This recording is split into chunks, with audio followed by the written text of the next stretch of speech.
There was no sign that anything was wrong. It was just an ordinary terraced house on an ordinary Wednesday afternoon in April. It had a long, narrow garden, like all the other houses in the road. The one to its left had been neglected for many years. It was overgrown with nettles and brambles. At the far end there was a plastic sandpit full of sludgy water and a child-sized goal that had been tipped over. The garden on the other side was paved and gravelled, with plants in terracotta pots, chairs that the owners folded up in winter to store in their shed, and a barbecue under a black tarpaulin that would be wheeled into the centre of the patio for the summer months. But this particular garden had a lawn just cut for the first time this year. White blossoms shone on an old twisted apple. The roses and shrubs in the borders had been pruned back so hard that they were like sticks. There were ranks of orange tulips near the kitchen door.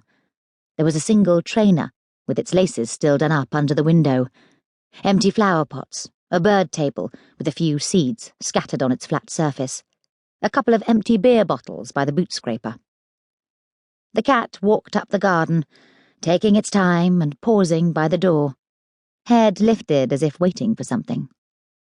Then it deftly inserted itself through the cat flap and entered the kitchen, with its tiled floor, its table, big enough for 6 or more people, and its Welsh dresser, which was really too large for the room, and was cluttered with china and odds and ends. Tubes of dried-out glue, bills in their envelopes, a cookery book, opened at a recipe for monkfish with preserved lemon, a bald pair of socks, a £5 note, a small hairbrush. Pans hung from a steel rail above the cooker. There was a basket of vegetables near the sink, a dozen more cookery books on its small shelf, a vase of flowers that were beginning to droop on the windowsill, a school textbook open spine down on the table. On the wall was a whiteboard with a to-do list in red felt pen. There was a half-eaten piece of toast, cold, on a plate on one of the surfaces, and a cup of tea beside it. The cat dipped its head delicately into its bowl on the floor and ate 1 or 2 granules of dried cat food, wiped its paw over the side of its face, then continued through the house, out of the kitchen, whose door was always open, past the little lavatory to the left, up the 2 steps. It sidestepped a broken glass bowl and walked around the leather shoulder bag lying in the hallway. The bag was upended, its contents scattered over the oak floorboards. Lipstick and face powder, an opened pack of tissues, car keys, a hairbrush, a small blue diary with a pen attached to it, a packet of paracetamol, a spiral-bound notebook. A bit further on, a black wallet splayed open, a few membership cards dotted around it, AA, British Museum. A framed print from an old Van Gogh exhibition was tipped to one side on the cream wall, and on the floor, its frame cracked, lay a large family portrait, a man, a woman, 3 children, with broad smiles.